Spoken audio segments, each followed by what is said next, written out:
ask you about the Giants, right, for this year, right before we went to the break. Why don't you reheat that? So sent out a tweet about selling, right? About selling? Well, the Giants selling? Giants selling. Okay. They've lost. What are they going to sell? The last 9. Well, who the hell wants some of these broken parts? I don't know. But I don't think they're in a position to buy right now. And I don't know if buying on this roster is a smart decision because you got basically 2 starting pitchers in Alex Cobb and Logan Webb. All right? 2 starters. Okay. And Logan Webb, he's 7-7, 3.38 ERA. Whip's not bad, 1.14. Alex Cobb, I think a regression is coming for him. He's got a 1.36 whip. And he's been banged up as well. And that's your number 2 starter right now. Anthony DeSclafani's back on the injury list because he's quote-unquote tired. He's been tired. Shoulder inflammation. Well, we're tired of watching you get lit up. Yeah.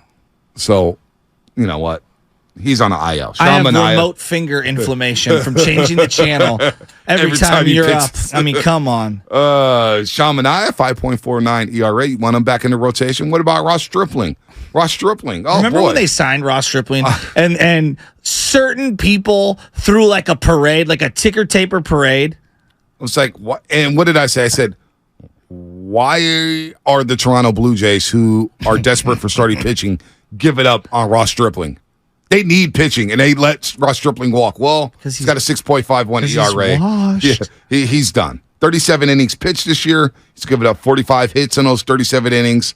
He's given up, 10 home runs already. 10 home runs. I lost count. So I'm tired of watching that. I'm tired of watching him pitch. So the Giants really, let's be real. Are they legit? Are they contenders or pretenders? And so I sent out a tweet yesterday saying basically they're a year away from being a year away. Like, seriously.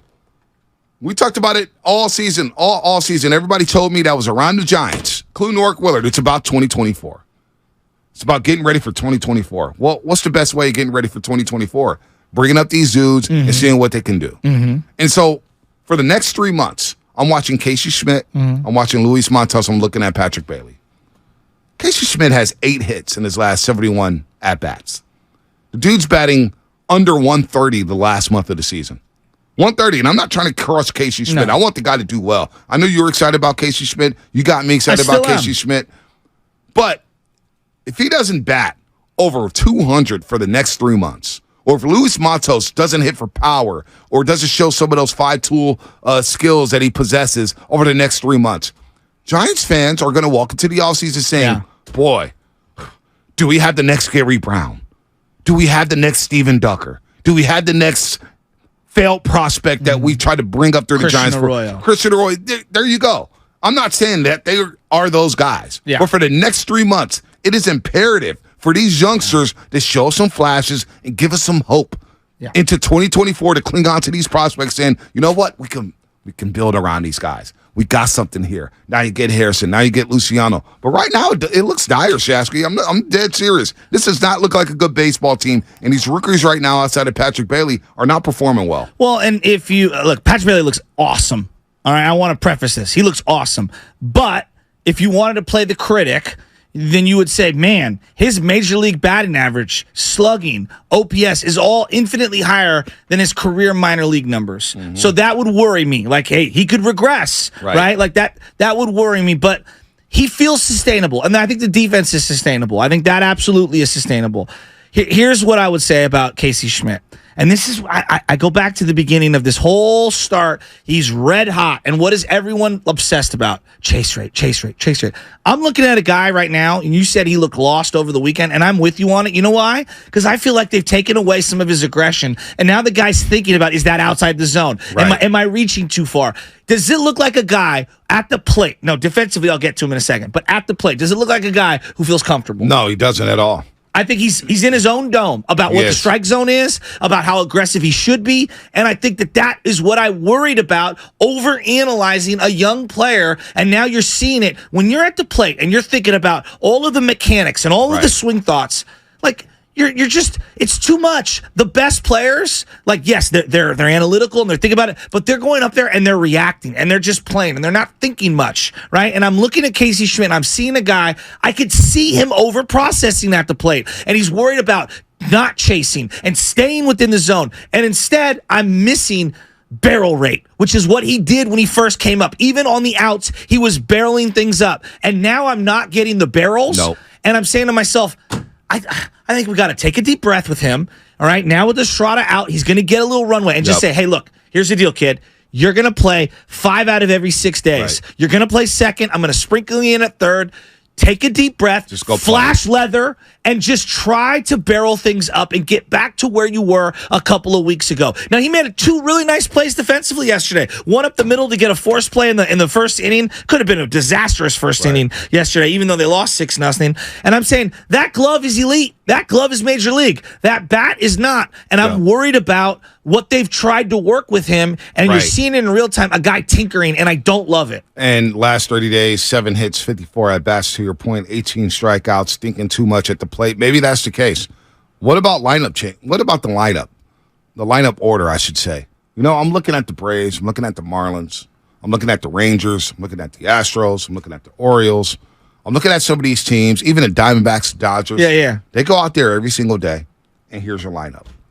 I know Mookie Betts is batting leadoff.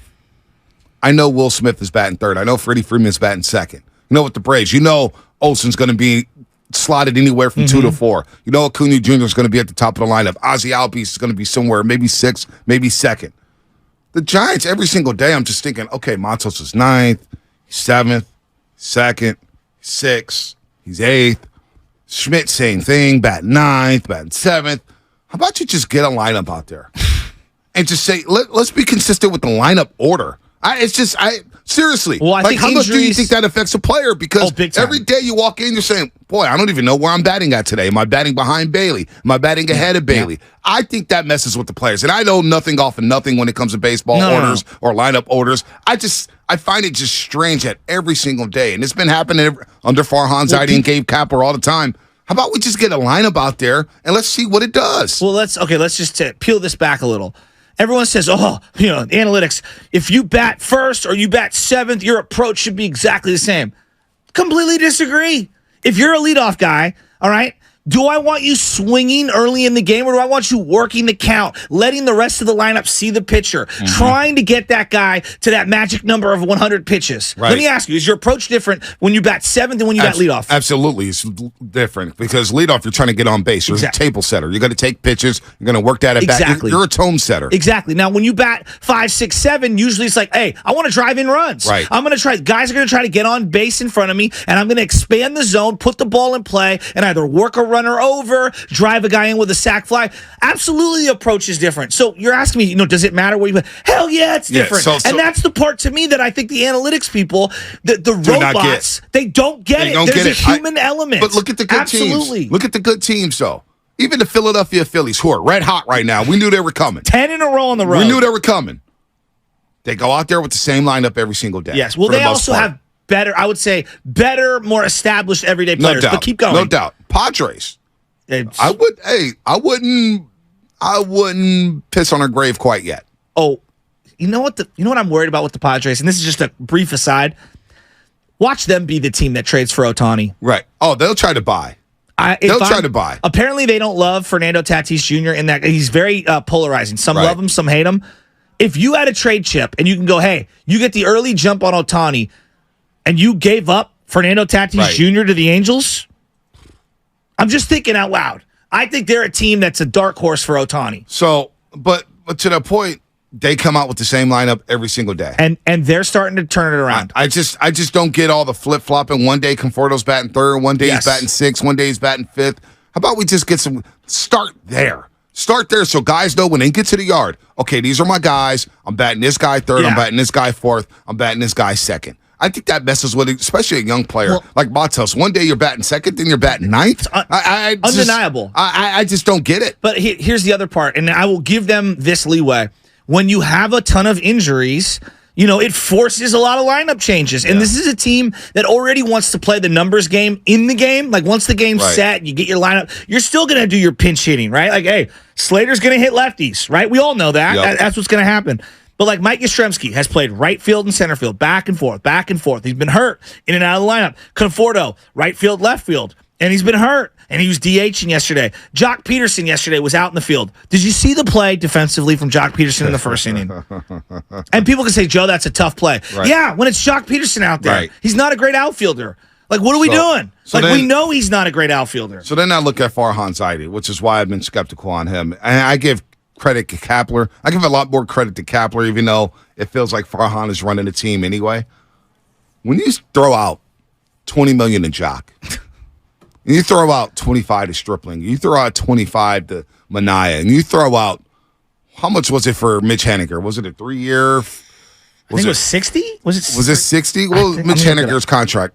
43, 45, I don't remember. But you throw out a lot of money for these guys. Even Michael Conforto, you gave him $18 million per. That's a lot of money for guys who have a track record. 3-year, $44 million. 40. That doesn't look like a good deal right now. Not at all. He's barely played. He played 57 games last season. He's barely and played. You threw him $44 million. So it's like, who are you competing against? It's one thing for people to rip on the Warriors and say, well, they were competing against nobody for Draymond Green. At least I know Draymond Green is a proven champion. Yes. He's going to play at least 60 games in a season. Yes. He's going to tough it out and give you some. Look, he's not going to make all the smart basketball plays. He's going to drive us crazy at times. At least I know Draymond Green's going to be there at the end of the day. He's going to be there. He's played less than half the games. Mitch Haniger. Mitch Haniger's not going to be there. And then you think about arms. Okay, yeah, they need a couple starters. Well, who are you willing to sell? Yeah. Do you really want to deplete this farm system right now when I don't even know if you have a team good enough to win a wild card game? Yeah, I do. I don't. So that's why you're in the mix because of the extra wild card spots. If the extra wild card spots weren't there, you'd be an afterthought. Yes. And so this is, to me, that 10-game winning streak was fool's gold.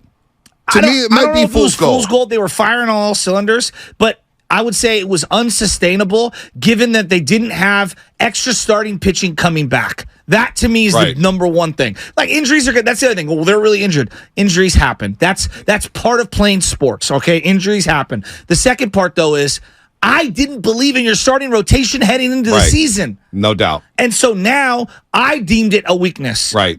It's even more weak than I thought. Well, all these teams deal with injuries. Texas has had injuries. They just lost their prize free agent signing. Yeah. And Jacob DeGrom. I don't think he's throwing a bullet for them this year. He threw like maybe 30 innings. And they're still in first place winning 51 games. The Astros have dealt with injuries. They lost a pitcher to Tommy John. They're beat up. Altuve's been beat up. Yeah. You know what I'm saying? Abreu's done nothing. It really hasn't done anything. I think he's like 4 homers. I mean, they're still in the mix. Yeah. The Dodgers have dealt with injuries. The Dodgers still somehow 47-38. Did you see Outman yesterday? Outman, 2 home runs. The kid from Sarah. He's 2 a home baller, runs. dude. He's been up and down, but you know what? He's a They're baller. letting the kid play. Yeah. They're letting him play every single day, and they're not, hey, kid, don't swing at everything. He's going up there to play. Exactly. He's figuring it out, right? So, if I'm the Giants right here, as you are listening to 95.7 The Game, KGMZ, FM, and HG1 San Francisco, always live on the free Odyssey app. Anthony Slater coming up at 8 o'clock to talk about the Dubs.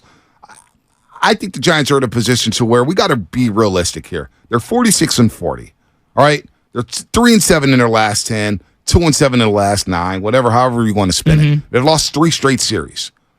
And you got guys dropping like flies. And now you got this 11-game road trip because, look, the Giants are going to beat up on the Rockies over the weekend. They should. I expect them to beat up on the Rockies. Are one of the worst teams in baseball. They're terrible. Yeah. No direction. Yeah. Then you go on this 11-game road trip. That's monster. Pittsburgh, Cincinnati, Washington. You're going to be tired. Then a game in Detroit. You're going to be tired after that trip? You're tired now. Wait till you go to those. And Cincinnati's hitting the crap out the baseball. Well, Cincinnati, it feels like one of the more fun stories in baseball. So yeah, you're up against it. Here's my biggest thing too when you're talking about we're tired. How? You got a bunch of 20-year-olds that are anchoring your lineup right now. How are you tired? They should be juiced. They're their first 2 months in the bigs. I don't get it. To me, they're not 2-7, right? They're certainly not a 10-game win streak team. They're somewhere in between, right? That's the appropriate answer. They're somewhere in between. But to me, the bigger thing is you're talking about buying, selling. They need starting pitching, and they need it under control. So whatever you acquire, if you're looking to acquire, needs to be something that has team control moving forward. If you're going to sell, you have to sell from a position of strength. The only strength on this team right now is the bullpen. Right. All of the true contending teams, they will overpay for a bullpen arm. So the Rogers brothers, as much as I don't want to see them go, relief pitching. Is that a premium? Relief pitching is one of the few things that can net you something back. So, like, Am I reluctant to move those guys? Of course I am, because that's a strength, and that would probably really make your team weaker. But if you really are about building, which is what this is, it's about winning a World Series. They're not going to do that this year. So, yeah, what is Miles, my next question. What is the goal for the 2023 Giants? Development. Have we moved the goalposts? Because now a lot of people on Twitter told me yesterday, Bonte, if the playoffs started today, they'd be in. Okay. Why do you want to sell right now? Okay. They're in the mix. Well, I'm projecting. I'm projecting what the next 3 months will look like for the Giants. And right now, it doesn't look pretty.